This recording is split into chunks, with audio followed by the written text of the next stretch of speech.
तो जहां 14 साल में राम ने पैर रखा वहां सीता जी ने पैर नहीं रखा, और जहां सीता जी का पैर पड़ा वहां लक्ष्मण जी का पैर नहीं पड़ा। क्या त्याग का जीवन रहा होगा। एक बार तो का भाव कि राम और सीता जी बैठे थे। राम ने लक्ष्मण से कही कि लक्ष्मण तुम्हारी भाभी को प्यास लगी है, पानी तो भर लिया। लक्ष्मण जी ने तूमा लाओ और पानी भर भी चले गए। इतने में राम जी बैठे बैठे बोले, सामने एक पेड़ लगा था और उस पे बहुत सी लताएं बलें लटकी थी। राम जी बोले कि सीता ये पेड़ कितना भाग्यशाली है, देखो लताओं को संग मिल गया। सीता जी बोली नहीं प्रभु, ये लताएं बहुत भाग्यशाली हैं, देखो पेड़े को संग मिल गया। अब जब बात लता पेड़ की नहीं चल रही थी, राम जी कह रहे थे कि राम भाग्यशाली हैं कि सीता मिली, और सीता कह रही थी कि हम भाग्यशाली के राम मिले। इतने में आ गए लक्ष्मण पानी लेके। राम जी बोले लखन तुम्हारी भाभी में और हम में एक झगड़ा छिड़ गया है और तुम्हें सुलझाना है। लक्ष्मण जी बोले प्रभु तुम्हारी रहने दे, हमें ने फंसाओ बीच में। नहीं फैसला तुम्हें करना है। लक्ष्मण जी बोले जो हम फैसला करेंगे दोनों मानोगे? दो ही जने बोले हाँ मान है। बताओ।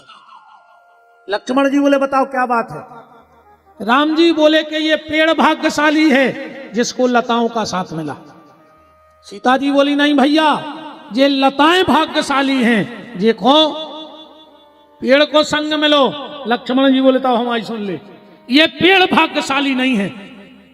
सीता जी खुश हो गई कि अब हम तो जीते गए। जब दो में चुनाव है तो जैसे दो फार्म भरे हों और एक के हारवे की खबर आ जाए तो एक तो जीता ही गाओ। लक्ष्मण जी बोले प्रभु ये पेड़ भाग्यशाली नहीं है और ना ये लताएं भाग्यशाली हैं। सीता जी ने सोची तीसरा फार्म कौन को भरोगा बीच में। लक्ष्मण जी बोले मां, ना पेड़ भाग्यशाली है ना लताएं भाग्यशाली हैं, भाग्यशाली तो वो है जो इन दोनों की छाया में आके बैठ जाता है। ना राम भाग्यशाली है ना सीता भाग्यशाली है, भाग्यशाली तो ये लक्ष्मण है जो दोनों की छत्र छाया में आकर के रह रहा है। ऐसी सीता जी का रूप सती ने बना लिया। और आगे आगे चलने लगी। लक्ष्मण ने कहा भाभी, राम ने कहा नकली। राम जी ने सोची बच जाए तो अच्छी बात है, सो राम जी ने गली छोड़ दी। सती ने सोची कि रो रहा है सो देख या नहीं पाए, सुजवन गली राम जी मुड़े वे उत ही आ गई। आगे राम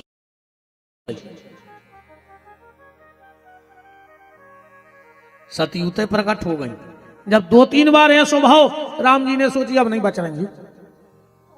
राम जी पास में पहुंचे और का लिखो रामायण में, जोर पान प्रभु कीन प्रणामू। राम जी ने दोनों हाथ जोड़ के प्रणाम कर लिया। राम जी से को ने पूछी कि तुमने प्रणाम काहे करो? सती को करने तो आपको प्रणाम। राम जी बोले ऐसो है, अगर वह चेला बन के आई होती तो हमें प्रणाम करती। अब वे आई हैं गुरु बन के हमारी परीक्षा ले आवे तो फिर प्रणाम हमें करो चाहिए गुरु जी को, हमने ये नाते से प्रणाम करो। जोर पान प्रभु कीन प्रणामू और पिता समेत लीन निज नामू। और शंकर जी को एक नाव रखोगा, इतने नाव राम जी ने रख दो। काका ये शंकर जी के लाने कहा हूं बहोरी कहां ब्रश केतु। ब्रश केतु कहां है? ब्रश का मतलब होता है धर्म, बैल। वो केतु को मतलब होते झंडा। शंकर जी को आए धर्म को झंडा। राम जी संकेत में बात कह रहे हैं कि सती तुमने धर्म रूपी शिव का साथ छोड़ दिया है, इसलिए अब तुम्हारा भविष्य गड़बड़ है। आगे जो धर्म छोड़ देता है उसको जाके नष्ट होना पड़ता है। तुम्हें शंकर जी को संग नहीं छोड़ने का, धर्म का साथ कभी मत छोड़ना। क्योंकि धर्मो रक्षति रक्षता, तुम धर्म की रक्षा करोगे तो धर्म तुम्हारी रक्षा करेगा। और धर्म कौन है?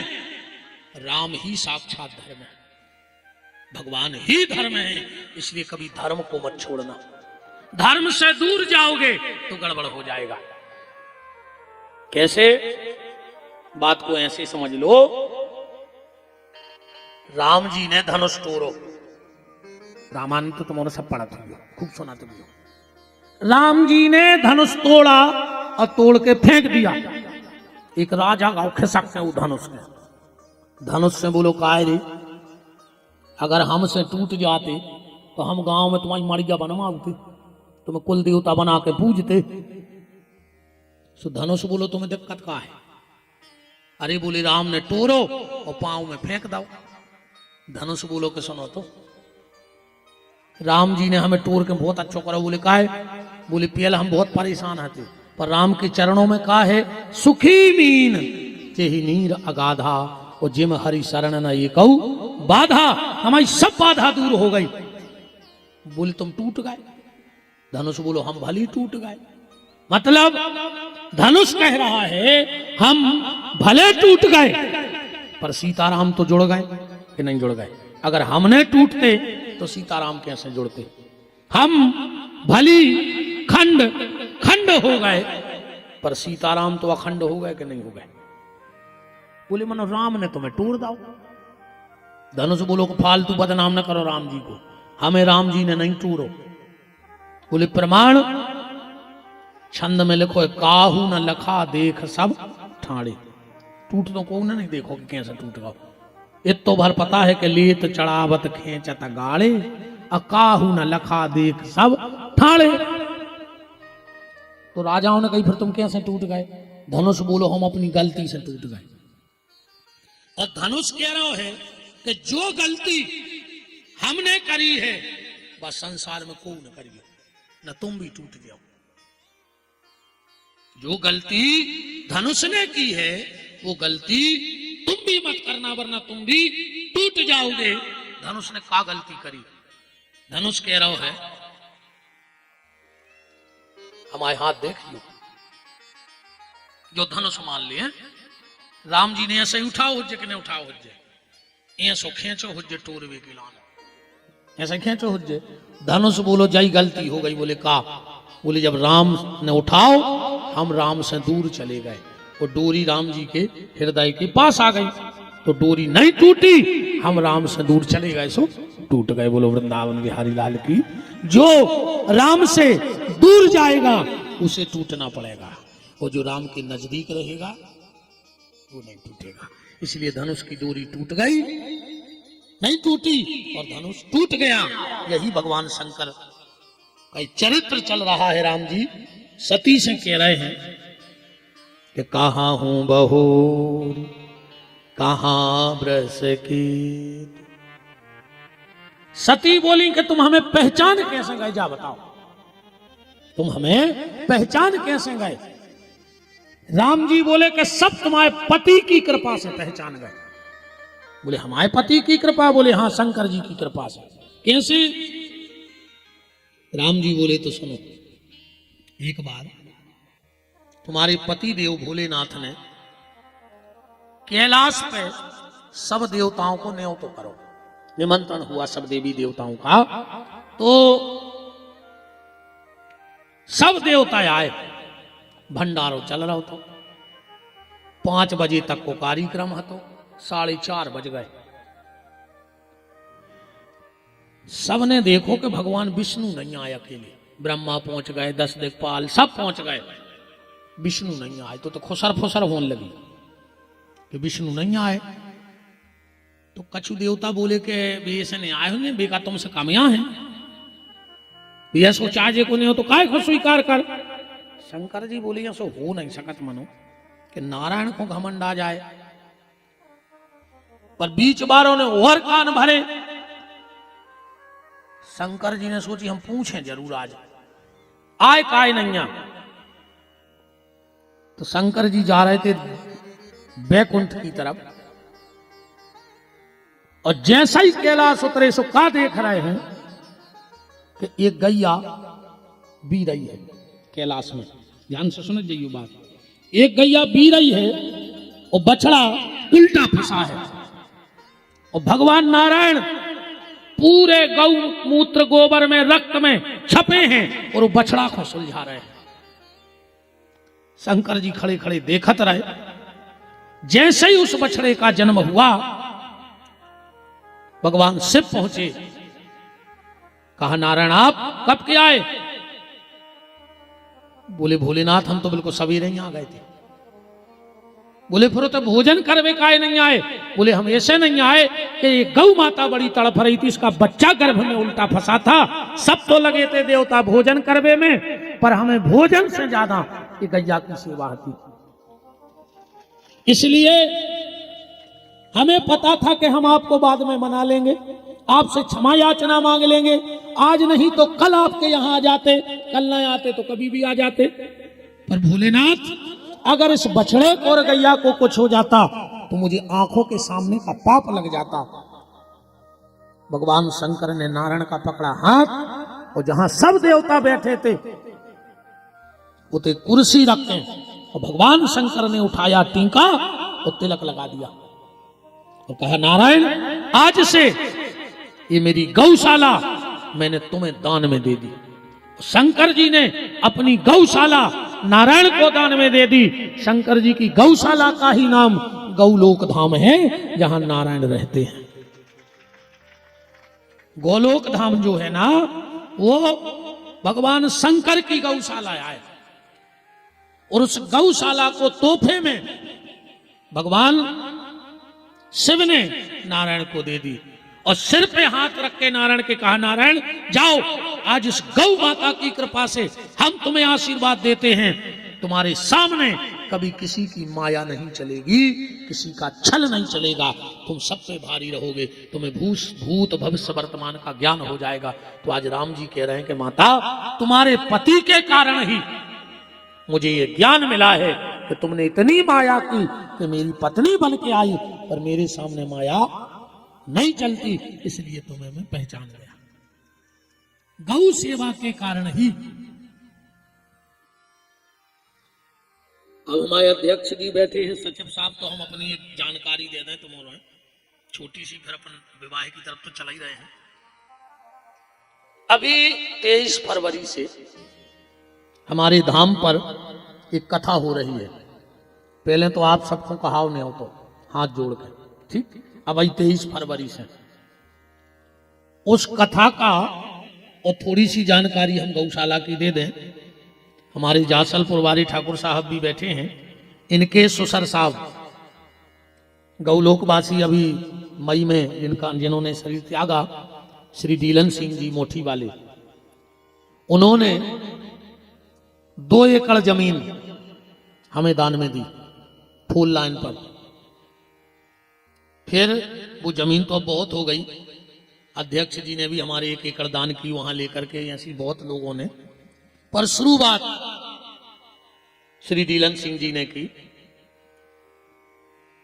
हमारी गौशाला में हमारा संकल्प है कि दूध वाली गैया नहीं होनी चाहिए, ठीक।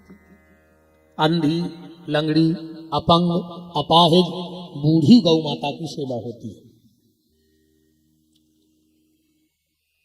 वहां एक छोटा सा हमने अपना घर भी बनाया है। वृद्धाश्रम नाम हमने इसलिए नहीं दिया उसका कि अगर हमारे जो वहां वृद्ध रहेंगे वो कभी घूमने जाएंगे और लोग पूछेंगे कहाँ रहते हो, अभी कहें वृद्धाश्रम में, तो अच्छा न लगे।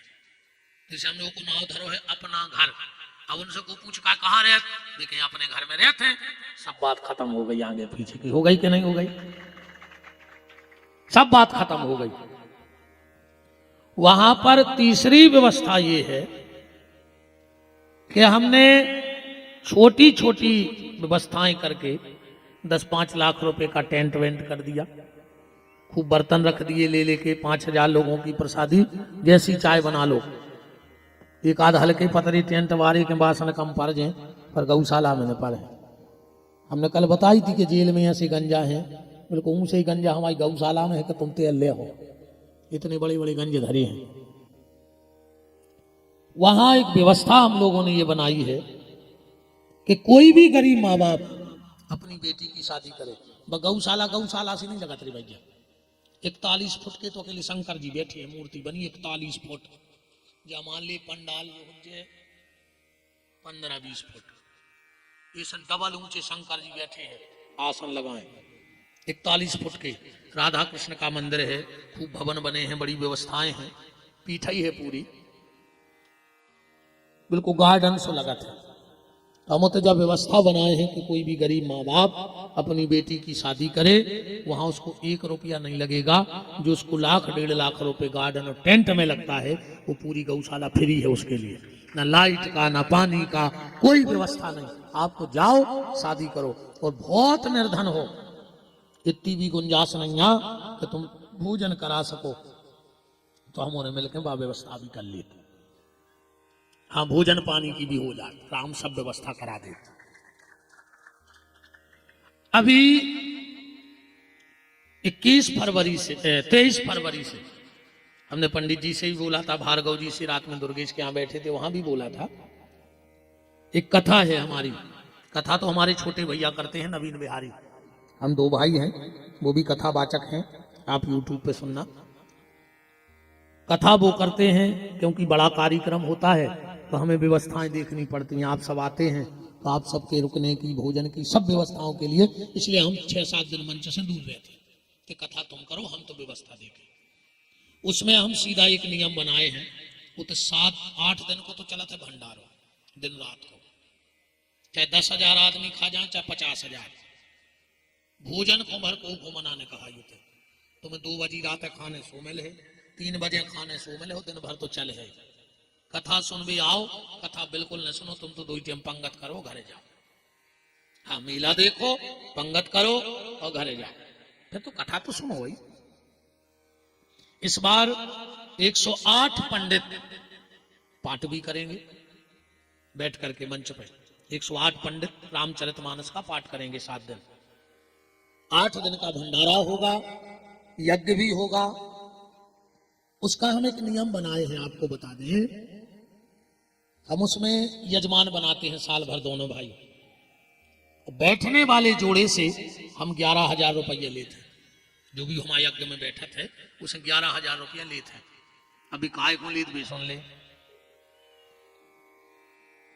जो पैसा आप दोगे और जो गौशाला में आहे 1-1 चवन्नी, वह पूरी उताई गौशाला के निर्माण में लगा दो जाते पैसा। ने वो में संगीत वारों की चवन्नी दी जाए, ने पंडित जी की दक्षिणा, ने आरती, ने चढ़ोतरी। वो तो जो तया है वो गौशाला को कहा, क्योंकि हमारी प्रतिज्ञा है। इस दिन हमने गौशाला की नींव रखी थी, उसी दिन हनुमान जी की कसम खाई थी कि हनुमान जी, अगर तुम कलयुग के देवता हो, कलयुग के देवता हो, हम तुम्हारी कसम खा के कहते हैं, जिस दिन इस गौशाला का एक अन्न का दाना, पैसा नहीं अन्न को दानो, हमारे या हमारे परिवार के खर्च में चलो जाए, तुम हमारे पूरे परिवार को सर्वनाश कर दियो। अगर तुम में दम हो तो पूरे परिवार का सर्वनाश करना, अगर एक अन्न को दानो खाएं। इसीलिए 5 साल हो गए, ये लोग देखने वाले हैं, हमने गौशाला में भोजन भी नहीं करे। तो कर हैं तो पहले रसीद कटा दे कि 100 रुपया की हमारी रसीद काटो, हमें 2 रोटी खुआ देगा, तुम उन्हें नहीं मान रहे तो। पर हमसे 100 रुपया ले पहले, वरना हमें गौशाला का 7 दिन इतना बड़ा भंडारा चलता है, फिर भी हम अन्न का दाना वहां का नहीं खाते। और जो भी पैसा गौशाला का है वो गौशाला में लगेगा। और बस 2 साल की दिक्कत है हमारे लिए। 2 साल बाद हम अपनी बेटी का विवाह कर देंगे। हमारी एक बिटिया है, हम उसे बाबा जी नहीं पहाड़ महार बारे के मन जंगल में डरे थे, घर गृहस्थी बारे हैं, भैया बहु दद्दा है, बच्चा है, बहू है, बहन है, सब है। तो हम फिर रंगी बने फिर लाए तमाशो सो। हम बाहर ऐसे बाबा आए, भीतर से तो धरी हम पापी। हम बाहर ऐसे बने फिर को जाने बहुत बड़ो महात्मा है, उनसे नहीं हम संत मंत नहीं, हम कठिन इतने बड़े महात्मा है। बेटी की शादी के बाद हमने नर्मदा में खड़े होकर संकल्प कर लिया है कि माई नर्मदा, अगर हम अपने वचन से फिर जाएं तो हमारे मुंह में कीड़ा पारियो। बेटी की शादी के बाद हम कथा तो करेंगे पर एक शर्त पे कथा करेंगे। तुम्हारे गांव में कथा करवे आए, सोन तलई तुमने बुलाओ, तुमने जो पैसा चढ़ाए, ठीक, ये आखिरी दिन पूरे पैसा हमें यही सोन तलाई में जो कथा कराएगा पूरे गांव के सामने वो दे देंगे। न कहते हैं ये पैसा से तुम यही सोन तलाई में एक गरीब बिटिया को ब्याह कर दियो। ये पैसा से जो तुमने चढ़ाओ है एक गरीब बिटिया की शादी कर दियो यही गांव की। अब तुम हमें दक्षिणा का दे रहे? ठेठार तो हमने आज भी नहीं करी अपने लाने, अबे तक नहीं बेचो अपने आप को, यही सबको को डर नहीं लगे। हमने कल कही थी कि तुम कल समराते ही में भाग जाए, हमने कौन तुमसे गिना आए लाए भाई। हम ठेर में आए होते कि 5 लाख ले तो तुम्हारा डर हो तो नहीं, हम ठेर में आए ने, हमने तुमसे गिनाए आए, तुम आए थे कि रोटी खा रहे, सो से ज्यादा हम भोंक रहे भाई। जित तो तुम आप खा रहे हो तो हम बजा रहे, बताओ 3 घंटा नर आ रहे तुम्हें जगा रहे, तुम्हारी रोटी की तो बजा रहे हम। तो तुम हमें जो दक्षिणा दोगे वो तुम्हें जिस गौशाला में तुम्हारी श्रद्धा हो वो वहां जाके रसीद कटवाना और हमें बंदी वहां की रसीद और 11 तुलसी के पत्ते दे देना और हमारी विदाई कर देना। हम खाली हाथ तुम्हारे गांव में आएंगे और खाली हाथ तुम्हारे गांव से चले जाएंगे। ये हमारा संकल्प है कि हमें जीवन में 1 रुपए का संग्रह नहीं करना है, 1 रुपए का संग्रह नहीं होना चाहिए। वो के बाद रही भोजन की, जजमान से हम तो भल रहे हैं कि हम जहां हैं उते से हमें लोग ले आओ अकेले, ठीक, मान चलो हम गड़ा कोटा में हते, इतने तक हमें सोन तलई वारी बुला ले तुम्हारे वाहन से। अब इतने से हमें जाने असलाना दम हुए तो असलाना बारी बिलवा दे उनकी अटकी हुज्जे से, अब नया हुज्जे तो हमें सागर छोड़ अपने गौशाला में बैठे देखिए अटकी हुज्जे बुलवा दे, देखो कथा सुनने हुज्जे नया सुनने से अपने गौशाला में बिल्कुल जरूरी नहीं है।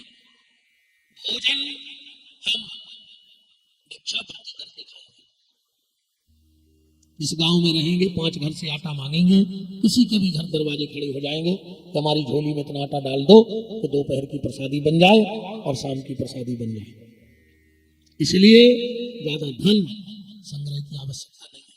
जब छोड़ने हैं तो काय को पाप को इकट्ठो करो, कुछ बिटिया है शादी करने हैं, वो के बाद मुक्त तुम जानो दुनियादारी राम जी ला जाने।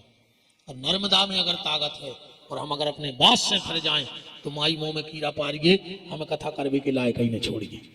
अगर तुम्हें दम है तुम देवी आओ और पानी दे रहा हो कुछ मतलब ही नहीं, अपन तो सीधे सीधे हैं। तो हम यजमान से 11,000 रुपए लेते हैं वहां बैठने का, उसको हम 25 कार्ड देंगे छपवा के, आपके वहां रहने की भोजन की पूरी व्यवस्था रहेगी। आप 100 लोग भी आ जाओ तो वहां व्यवस्था रहेगी। और उस कथा से सबसे बड़ी फायदा यह है कि देखो हम यहाँ 4 तारीख को जाएंगे, भली हमने कुछ ठहर नहीं की पर कुछ ना कुछ तो आप लोग हमें दोगे, खाली हाथ तो भगा नहीं दोगे। अब वो पैसा हम कहाँ लगाएंगे वो हमारी इच्छा है।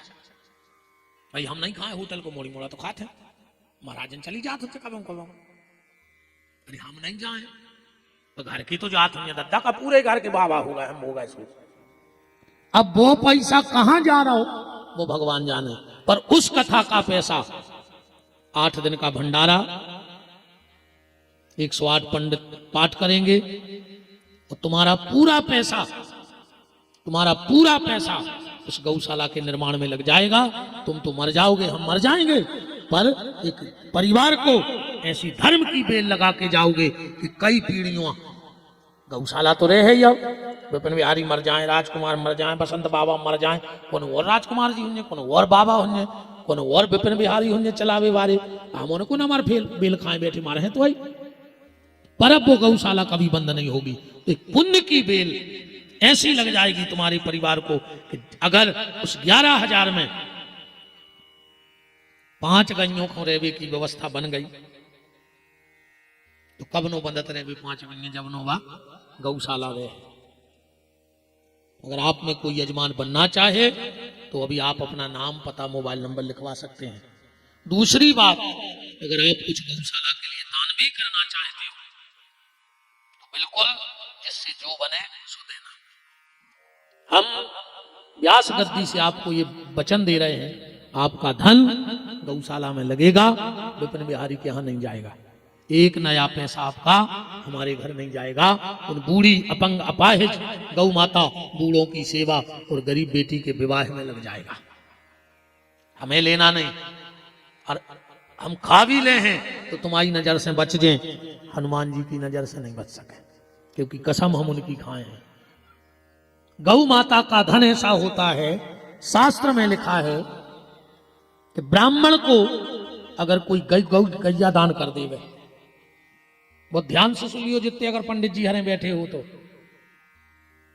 अगर कोई ब्राह्मण को गौ दान कर देता है और वो गैया नहीं दे पा रहा और उन्हें 1100 रुपया महाराज को दे दे, भूखे मर जाइयो, पर वे 1100 रुपया अपने घर खर्च में न लगाइयो। अगर गैया के नाव के पैसा आए हो तो 1100 रुपए का खरी चुनी चारा भूसा लेके गैयों को खिला देना। अगर एक भी अन्न का दाना उसका खा लिया तो भगवान छोड़ेगा नहीं, क्योंकि गौ माता का हक गोविंद नहीं पचा सकता है। ब्राह्मण तो छोड़ दो और किसी को तो छोड़ दो, ना कोई महात्मा, ना कोई संत, ना कोई साधु, किसी की औकात नहीं है कि एक अन्न का दाना गैया के नाम का पचा सके। भगवान सर्वनाश कर देंगे। इसलिए यहां जितने ब्राह्मण भी बैठे हो, मेरा हाथ जोड़ के निवेदन है आप सबसे, अगर कोई गैया देता है तो बहुत अच्छी बात है, और गाय के बदले आपको पैसा देता है तो भूखे मर जाना, पर उस पैसे से घर खर्च मत चलाना, क्योंकि गाय गाय है, गाय के आगे कोई नहीं है। गोविंद भी गाय की सेवा करते हैं, राम भी गैया की सेवा करते हैं, ऋषि मुनि संत महात्मा भी गैया की सेवा करते हैं। कुछ तो उस गैया में उतवा जैसा संयोग सब बन गया।